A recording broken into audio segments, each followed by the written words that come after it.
바이든 행정부가 두 번의 은행 파산의 여파를 억제하기 위해 극적인 비상 조치를 취한 지 정확히 열흘 만인 수요일 오후에 또 다른 잠재적인 금리 인상을 발표할 준비를 하고 있는 연방준비제도의 사회에 모든 시선이 집중되고 있다. 바이든 백악관 관리들은 조 바이든 대통령 임기에 가장 시급한 경제 위기 중 하나로 떠오른 것을 중앙은행이 어떻게 처리하고 있는지에 대한 안서를 제공하기 위해 매우 기대되는 금리 결정을 면밀히 지켜볼 것이다. 이 순간은 지난 2주 동안 파월 장관과 연방준비제도의 사회 관리들과 정기적인 논의와 협의에 참여하며 은행 시스템에 대한 빠르고 심각한 위험은 해쳐온 행정부의 최고 경제관리들에게 복잡한 역학관계를 만들어줍니다.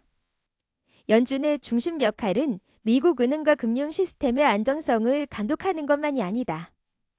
그것은 또한 체계적인 위험의 순간에 은행들에게 대거 자금을 제공할 수 있는데 이 책임은 다시 한번 중앙은행을 동요된 시장을 안정시키려는 정부의 노력의 중심 무대로 밀어넣었다. 하지만 바이든은 통화정책에 대한 중앙은행의 독립성을 명확한 약속으로 만들었고 1년 이상 미국 경제를 짓누르고 완고하게 지속된 인플레이션을 항의하는 연준의 중심 역할에 자신감을 갖고 있음을 거듭 강조했다. 일부 의회 민주당 의원들이 빠른 금리 인상과 이 노력이 강력한 공황 이후 경제 회복에 미치는 위험에 대해 파월 장관을 비난했지만 백악관 관리들은 그들의 견해를 공개적으로 밝히지 않기 위해 노력했다. 관리들은 지난주 바이든과 그 권한이 바뀐 것은 아무것도 없다고 강조하며 연준이 금리에 대해 어떤 조치를 취할 것인지에 대한 광범위한 불확실성은 그 현실을 강조하는 데 도움이 될 뿐이라고 지적한다.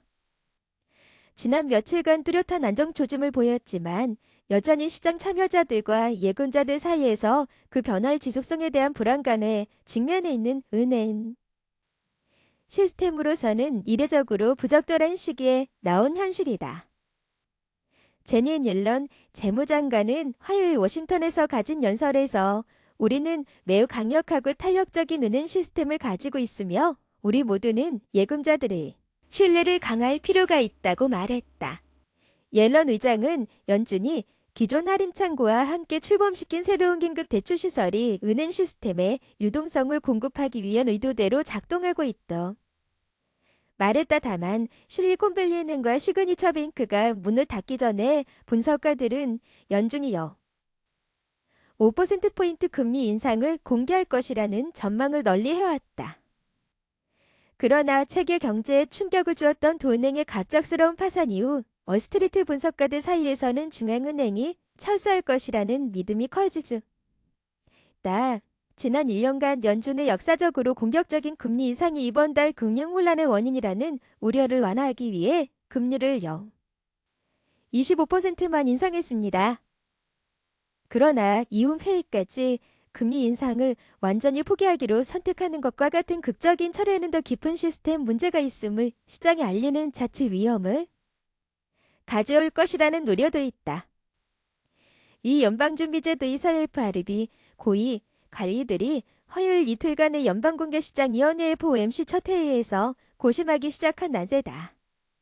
그들이 앞으로 나아갈 길을 어떻게 선택할지는 수요일 오후 정책 성명이 발표될 때까지 비공개로 유지될 것이다. 파월 장관은 잠시 후 기자들에게 연설할 예정이다. 바이든 백악관 내부 관계자들에게 수요일 중앙은행이 인플레이션을 낮추는 긴급한 우선순위와 씨름하는 동시에 미국 은행 부문에서 추가적인 도미노다. 떨어질 위험을 최소화하는 방법에 대한 비판적인 통찰력을 제공할 준비가 되어 있다. 특히 대통령이 널리 예상되는 재선 발표에 가까워지고 경제 건전성이 유권자들의 최우선 과제로 남아있기 때문에 이 두 가지 필수 사항입니다. 금융 부문 전반에 걸쳐 가격을 낮추고 안정성을 유지하는 것이 바이든 백악관의 시급한 우선 과제입니다.